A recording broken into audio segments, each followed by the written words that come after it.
A paz de Deus a todos meus irmãos.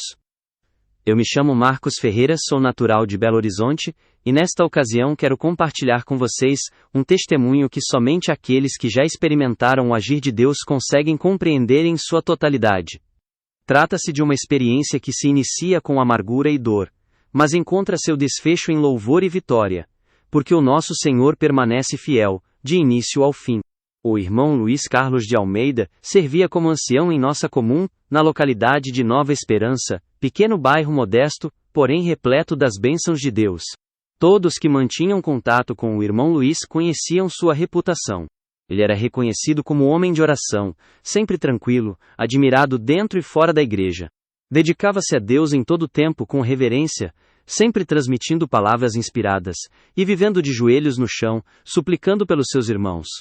Sempre que abriam um culto, toda a irmandade sentia a presença celestial se manifestando. Quando anunciava o hino 247, muitos já se comoviam, pois sabiam que aquele servo subia ao púlpito não para exaltar a si mesmo, mas sim para falar com a autoridade concedida pelo alto. O irmão Luiz não poupava esforços em servir. Em diversas ocasiões, mesmo com a idade já avançada, ele subia em sua bicicleta velha para visitar irmãos distantes, enfermos, e aqueles que estavam enfraquecidos na fé. Quantas vezes, meus irmãos, testemunhamos sua chegada à igreja todo ofegante e suor escorrendo, trazendo consigo o calor de uma viagem longa, apenas para participar das reuniões, chegando sempre sorridente, distribuindo a paz de Deus de maneira afetuosa, aquecendo o coração de todos ao seu redor. Ele residia na Rua das Acácias, número 154, num lar simples, ao lado da Irmã Celeste, sua fiel companheira por mais de 4 décadas. Possuía 3 filhos já casados, estabelecidos em cidades distintas, mas era a igreja de Nova Esperança quem ele considerava acima de tudo, sua autêntica família espiritual e de comunhão sincera. Aleluia! No entanto, foi em uma tarde de sexta-feira, aproximadamente às 2 horas, que a angústia tomou conta de todos. O irmão Luiz saiu de casa dizendo que iria até o sítio do irmão Benedito, situado no fim da estrada de chão, que segue rumo ao Morro da Figueira. Pegou aquela velha Paraty branca e partiu sozinho, assegurando que retornaria antes que escurecesse. Porém, quando o relógio marcava 6 da tarde, e ele ainda não estava de volta, a irmã Celeste começou a sentir uma inquietação crescente. Não era só preocupação de esposa, mas uma ansiedade mais profunda, uma aflição que lhe atingia a essência da alma. Ela então cobriu a cabeça com o véu, recolheu-se no quarto, colocou-se de joelhos e clamou em oração. Senhor, meu esposo saiu para fazer o bem. Protege-o, meu Deus. A noite caiu, e nenhuma notícia do irmão Luiz. Os irmãos começaram a telefonar, a perguntarem uns aos outros, a procurar por ele. O celular só caía direto na caixa postal. O carro também não havia sido localizado em parte alguma. Um silêncio estranho e inquietante tomou conta de todos. Assim, foi apenas na manhã seguinte que um de seus filhos, o irmão Samuel, congregante em Cidade Nova, decidiu ir até a delegacia, já temeroso de que algo ruim pudesse ter ocorrido. Então, ali se iniciou uma busca por qualquer pista de seu paradeiro. No entanto, ninguém sabia, meus irmãos, que o irmão Luiz havia sido vítima de um sequestro. Isso mesmo, queridos. Aquele servo fiel, tão amado por todos, foi surpreendido e levado por homens maus. Contudo, mesmo no meio daquela escuridão, Deus jamais o desamparou. Conforme relatei no início, o nosso estimado ancião irmão Luiz Carlos de Almeida fora sequestrado numa tarde de sexta-feira, em uma estrada de terra próxima ao Morro da Figueira. 2 homens armados, encapuzados, o capturaram e o mantiveram em cativeiro numa tapera abandonada isolada em meio à vegetação. O quadro, aparentemente desesperador, estava na realidade, inteiramente sob o controle e cuidado das mãos do Altíssimo. Glória! Dentro daquele casebre de tábuas velhas, impregnado pelo cheiro de mofo e pelo barro frio do chão, o irmão Luiz foi deixado deitado num canto, com os braços e as pernas firmemente amarrados. Apesar do frio e da fome que sentia, não pronunciava qualquer murmúrio ou queixa. Limitava-se a orar em voz baixa, dizendo: Senhor, se essa é a tua vontade, que assim seja. Mas, se ainda preciso servir em tua obra, liberta-me com tua poderosa mão. Lá fora, Os dois sequestradores discutiam entre si sobre qual atitude tomariam. O mais velho, com voz autoritária e coração endurecido, planejava exigir dinheiro usando o nome da igreja, pensando que o irmão Luís possuía bens e riquezas. O mais novo, um rapaz de pouco mais de 30 anos, mostrava-se ansioso, inquieto, e frequentemente espiava para dentro do barracão. Sempre que olhava para o irmão Luís, lágrimas brotavam em seus olhos. Ali, meus irmãos, estava acontecendo algo que só o Espírito Santo pode fazer. Esse jovem de nome Marcelo permanecia em silêncio, mas em seu íntimo já se desenrolava uma verdadeira batalha. Marcelo conhecia aquele ancião. Já ouvira sua voz pregando muitos anos atrás, numa época em que ele mesmo era jovem e dedicado à casa do Senhor. Naqueles tempos Marcelo tocava violino, participava da comum do Jardim das Oliveiras, frequentava reuniões de jovens, visitava doentes, integrava com alegria o conjunto musical. Mas com o passar dos anos foi se afastando, envolveu-se com más companhias, começou a faltar aos cultos, distanciou-se do ministério, e quando se deu conta, já estava completamente longe da graça, sem forças nem coragem para regressar. O peso da vergonha impediu seu retorno.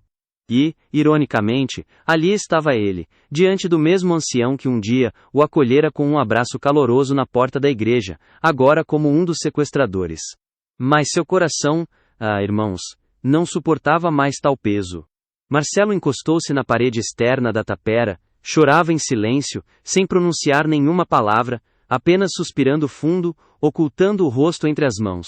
Enquanto isso, na cidade, a irmã Celeste, esposa do irmão Luís, tomou a atitude que mais conhecia. Buscou refúgio na casa de Deus. Na manhã de sábado arrumou-se, colocou o véu e dirigiu-se para congregar em meio à comunidade. Mesmo sem notícias, com o coração atormentado pela incerteza, chegou à igreja com o rosto visivelmente abatido, mas com os olhos firmes e confiantes no Senhor. Durante o período de oração, o cooperador da comum, irmão Arlindo, levantou-se tomado pelo Espírito de Deus, e declarou em voz firme: "O servo que saiu de casa, atravessará essa prova da mesma forma como entrou. Deus trará de volta o que é dele e nesse caminho realizará uma grande obra." Ao ouvir tal palavra, a irmã Celeste imediatamente começou a chorar em pé, sentindo que Deus respondia diretamente à aflição de sua alma, mediante promessas vivas e consoladoras. Toda a igreja sentiu a mesma emoção. Muita gente se comoveu, e aquela mensagem naquela manhã foi interpretada por todos como uma confirmação de paz. Glória a Deus! Enquanto isso, no matagal, a noite caiu sobre os 3 cativos. Os sequestradores acenderam uma lamparina antiga, comeram um pouco de pão endurecido e deitaram-se sobre sacos velhos de estopa. Marcelo, contudo, não conseguia pegar no sono. Ficava se revirando de um lado para o outro, soltando suspiros, até que por volta das 3 horas da madrugada, caiu num sono profundo. Foi nesse momento, meus irmãos, que o céu se manifestou. Marcelo foi agraciado com um sonho, daqueles que se apresentam mais reais do que a própria realidade. Nele, ele se encontrava na igreja do Jardim das Oliveiras, assistindo a uma reunião de jovens, com o conjunto musical completo, os músicos afinando seus instrumentos. A presença de Deus era tão intensa e gloriosa, que os irmãos já choravam antes mesmo do primeiro hino ser tocado. Marcelo, em sonho, sentava-se em seu lugar habitual, segurando o violino. Quando o cooperador anunciou o hino 454, toda a igreja se ergueu em pé. Aleluia! E ao soar a primeira nota com o arco do violino, Marcelo desabou em lágrimas, chorando convulsivamente, como uma criança pequena. No meio da multidão que entoava o hino, ele avistou, ao fundo, o irmão Luís sorrindo para ele, transmitindo um sorriso sereno, carregado de perdão e misericórdia. Então, Marcelo ouviu uma voz suave, semelhante à de um homem celestial, sussurrando em seu ouvido: "Ainda é tempo de voltar. Sinto saudade de ti, meu filho." Marcelo acordou suando frio, o coração acelerado, e uma profunda certeza dentro de si. Deus o havia visitado. Glória! Contudo, naquele instante ele não revelou sua experiência a ninguém, guardando aquele sentimento em seu íntimo, e observando o irmão Luís, ainda deitado do lado oposto do barraco, sem saber que o ancião reconhecia naquele sequestrador, o jovem que outrora fora seu companheiro de orquestra. Naquela noite, enquanto Marcelo tinha um sonho com o hino 454, a esposa do irmão Luiz, irmã Celeste, permanecia sozinha em casa, com o peito apertado de preocupação. Já era quase 9 da noite e ela continuava orando, de joelhos intercedendo com fé. A cidade de Monte Azul estava mergulhada em silêncio. Ouvia-se apenas o som distante dos grilos, e o vento balançando suavemente as folhas do pé de jabuticaba no quintal. Então, aconteceu algo totalmente inesperado. Um carro se aproximou lentamente e parou em frente à sua residência. Ela olhou através da cortina, e reconheceu que era o carro do grupo de jovens da Comum do Jardim das Oliveiras. Porém, ninguém desceu. Ela ficou intrigada por alguns momentos. Os jovens abriram o porta-malas, retiraram cuidadosamente os instrumentos, um violoncelo, um violino e uma flauta transversal. Sem pronunciar palavra alguma, eles começaram ali mesmo, do lado de fora, a tocar. Não disseram nada, nenhuma explicação, apenas começaram a executar hinos com uma doçura que parecia vir diretamente do céu. Do interior da sala, a irmã Celeste ouviu os acordes iniciais e foi imediatamente tomada por lágrimas. Parecia que aqueles instrumentos estavam revestidos de unção. O som era suave, mas carregado de virtude e pureza. A melodia penetrava as paredes da casa, serenando seu espírito aflito. Tocaram primeiro o hino 400, depois o 186, e ao chegarem ao 225, ela já se encontrava totalmente envolta em o rosto ainda marcado pelo rastro das lágrimas derramadas, ajoelhada, aquela alma clamava: Senhor, se for necessário atravessar o vale, que assim seja, mas por favor, não me deixe perder a fé. Depois de aproximadamente 15 minutos, os jovens cessaram a música, recolheram os instrumentos devagar, e se retiraram em absoluto silêncio, mas deixaram na casa uma serenidade profunda, um consolo tão grande que era como se o próprio Espírito Santo tivesse feito ali uma visita pessoal.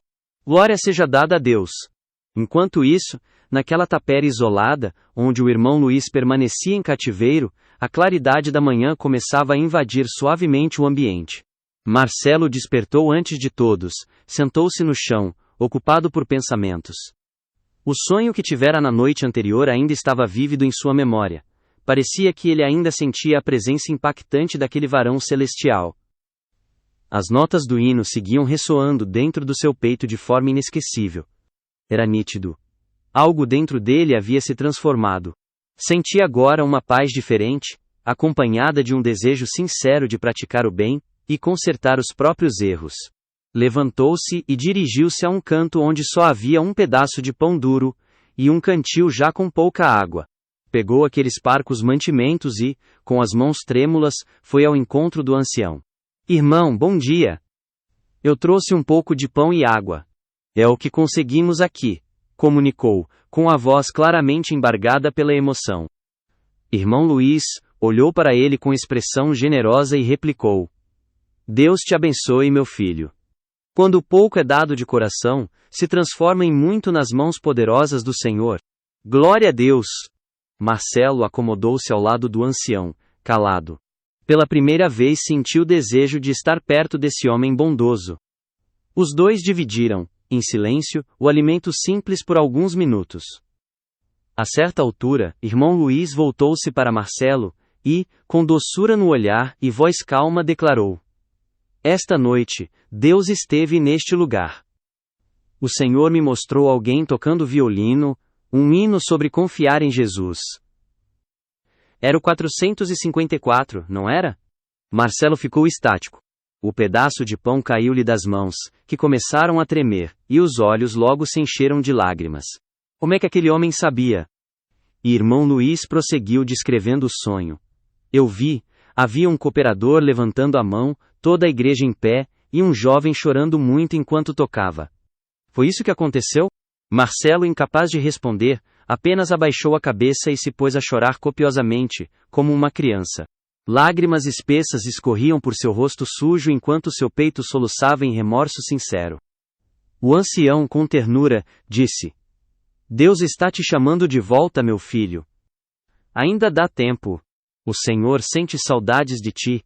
Não precisaram falar mais nada.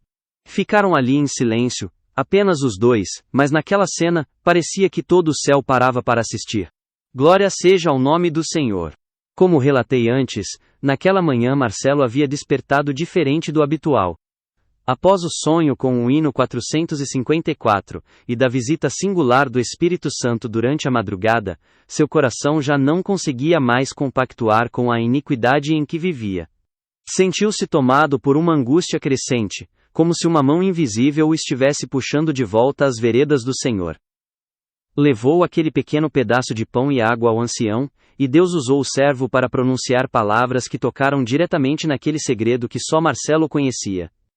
Foi como se uma chave abrisse uma porta secreta dentro dele. Saiu dali sem conseguir conter o pranto, as lágrimas desciam intensamente, seu corpo inteiro tremia. Porém ele ignorava que nesse mesmo momento o outro sequestrador, mais velho, de rosto fechado e olhar gelado, observava tudo de longe. Escondendo-se atrás de uma lona velha, ele fingia cochilar, mas acompanhava tudo atentamente. Ao presenciar Marcelo entregando o pão, e ajoelhando-se ao lado do irmão Luiz, algo se inflamou dentro do sequestrador, mas não era arrependimento. Era ódio. Uma fúria descomunal tomou conta dele. Levantou-se devagar, cerrando os punhos, rangendo os dentes, com o olhar tomado de sombras. Um espírito maligno, pesado como chumbo, parecia abraçá-lo por inteiro. Passou a andar de um lado para outro, resmungando palavras desconexas até para ele mesmo, atirando pedras ao chão e chutando pedaços de madeira, como se fosse devorado por dentro. Nesse meio tempo Marcelo deixou a tapera, e seguiu a pé até uma clareira próxima onde havia um riacho de águas límpidas. Lavou o rosto, inspirou profundamente e ali mesmo começou a orar de coração. Já não pedia riquezas, nem saídas rápidas. Rogava apenas por perdão, dizendo: Senhor, se eu puder ser perdoado, ainda que não mereça, me ajuda a libertar o teu servo.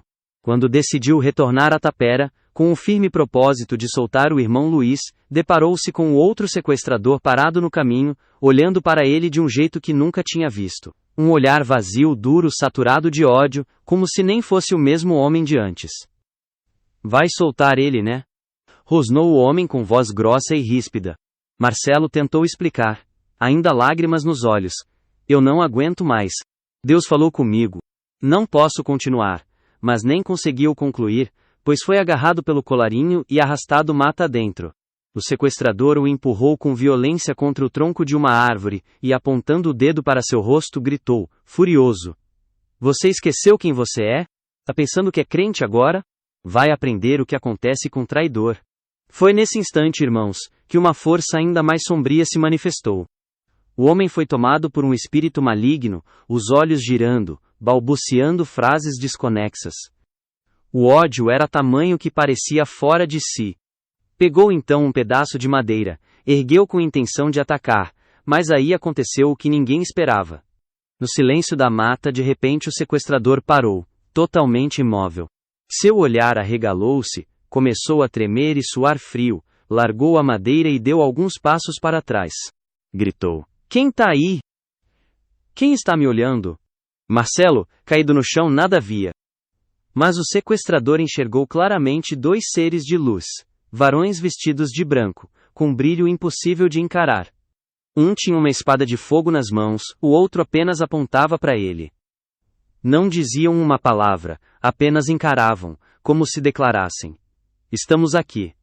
Você não tocará no ungido do Senhor. O homem então começou a berrar, desesperado, agarrando a cabeça com as mãos como se estivesse enlouquecendo de medo. Saiu correndo por entre as árvores, tropeçando, esbarrando, tomado de puro terror, seus gritos foram se apagando até desaparecerem no eco da floresta. Foi ali, meus irmãos, naquele momento inesquecível, que o milagre da libertação começou a se concretizar. Depois daquela madrugada em que o espírito de ódio foi derrotado pela presença protetora de dois seres de luz, visíveis apenas pelo sequestrador endurecido, novamente o silêncio reinou naquela parte da mata. Irmão Luiz Carlos continuava na tapera, sentado no canto, mergulhado em oração constante. Percebia que algo grande estava para acontecer, embora não conseguisse determinar o que seria, mas a paz que sentia era mais forte que qualquer receio. Marcelo, revestido de uma nova decisão, retornou ao casebre com os olhos ainda enxugando o pranto, coração acelerado porém determinado. Entrou devagar, ajoelhou-se diante do ancião, e com a voz tomada pela emoção disse: Irmão Luís, não sou digno de nada, mas Deus me visitou. Eu vou te libertar. O ancião manteve seus olhos serenos, abriu um sorriso como quem já sabia, e respondeu com suavidade: Quando Deus vai à frente, até os caminhos mais tortuosos se endireitam. Imediatamente, Marcelo apanhou uma faca, e cortou as cordas que prendiam as mãos e os tornozelos do servo de Deus. Amparou o irmão Luís, ajudando-o a levantar, e juntos, de braços dados, iniciaram a descida pela trilha da mata, como verdadeiros irmãos em fé. Ali não restava mais espaço para rancores ou temores. Só havia graça, restauração e o cumprimento de uma promessa. Glória! A caminhada até a estrada foi longa e penosa. Os pés do ancião doíam, já estavam machucados. Marcelo, cheio de apreço, juntava pedras para o ancião apoiar, livrava o caminho com ramos, esforçando-se ao máximo para aliviar a passagem do irmão Luís. Ao alcançarem a beira da estrada, apareceu um carro simples de um morador local. Ao ver a situação dos dois, o motorista prontamente lhes ofereceu carona até a cidade. Na entrada do bairro Jardim das Oliveiras, todos ficaram perplexos ao ver aquele veículo parar, e dele descerem o irmão Luís, junto de um jovem desconhecido, olhos ainda marejados, postura humilde e arrependida. Rapidamente a notícia se espalhou. O ancião estava de volta. Quando chegou em casa, a irmã Celeste saiu correndo, cobrindo o rosto com as mãos, chorando eufórica de felicidade. Abraçou o esposo forte, repetindo sem parar: Eu sabia que você voltaria. Depois de um momento de silêncio regado à emoção, ela começou a narrar tudo em detalhes. Luís, você acredita que hoje os jovens vieram aqui em casa, pararam na porta com os instrumentos e tocaram hinos? Não disseram uma palavra, só tocaram. Foi um bálsamo naquela noite. Irmão Luís, com os olhos brilhando de emoção, respondeu: Lá de onde eu estava eu pude sentir. Senti cada nota. Foi Deus trazendo paz ao teu coração, minha querida. Glória a Deus! E Marcelo, envergonhado, permanecia em pé, observando tudo aquilo, percebendo enfim, que mesmo após tudo, apesar de toda a sucessão de quedas, Deus ainda estava preparando um espaço especial para ele. O ancião acolheu o rapaz em sua casa, ofereceu-lhe roupas limpas, providenciou um banho reconfortante e lhe disse: Aqui, você pode começar de novo. Vamos buscar um trabalho para você. Vamos colocar sua vida diante de Deus em ordem. A casa é simples, mas aquilo que pertence ao Senhor é seu também. Nos dias seguintes, o irmão Luís passou a auxiliar Marcelo a reconstruir sua trajetória. Apresentou-o a um conhecido que exercia a profissão de pedreiro e que, naquele momento, necessitava de um ajudante. Marcelo, com muito empenho, dedicou-se a aprender o ofício. Com honestidade e dedicação, começou a trabalhar e aos poucos retornou à participação nos cultos. Sentava-se nos bancos dos fundos, permanecia sempre calado, mas lágrimas discretas desciam de seus olhos. O Senhor foi, pouco a pouco, restaurando cada área de sua vida. Alguns meses se passaram, até que Marcelo sentiu no coração o desejo de conversar com o ministério. Com sinceridade relatou toda a sua história, chorando em sinal de arrependimento. Ele foi ouvido com atenção, carinho e sabedoria, e para a honra e glória de Deus, foi aceito novamente na comunhão da igreja. O tempo transcorreu.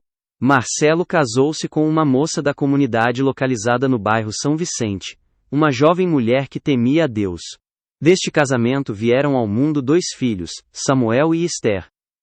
A família, hoje, leva uma vida simples, porém digna, sustentada por uma felicidade genuína que reside nos corações deles. Glória a Deus! Agora, queridos irmãos, irei narrar o desfecho desta história maravilhosa. No culto em que o irmão Luís decidiu compartilhar toda a experiência, a igreja estava repleta de irmãos. Era uma manhã de domingo, o sol brilhava através das janelas, e uma atmosfera de paz diferente pairava sobre o ambiente. Após a pregação da palavra, o irmão Luís pediu permissão ao ministério para se dirigir à congregação. Subiu ao púlpito com a voz embargada pela emoção e deu início ao seu relato. Meus irmãos, há alguns anos, vivi uma prova que somente Deus pode explicar, mas também testemunhei o milagre que só Ele pode realizar. Ele narrou minuciosamente cada detalhe do que viveu: o sequestro, os dias no cativeiro, o jovem que Deus restaurou, as visitas de seres luminosos, a paz sentida no retorno ao lar, o apoio fiel da esposa e o renascimento espiritual de uma alma para a graça. E concluiu afirmando: irmãos, Deus ainda salva. Deus ainda liberta. E, o mais belo de tudo, Deus ainda concede novas oportunidades. Hoje, aquele que, um dia, me conduziu ao cativeiro, é meu genro espiritual. Trabalha com integridade, participa dos cultos com alegria e seus filhos estão sendo criados nos caminhos do Senhor. Irmãos, o ancião voltou. A família foi restaurada, um filho foi salvo da perdição. E a igreja pôde presenciar que o Deus a quem servimos continua a operar obras vivas e perfeitas. Deus seja louvado!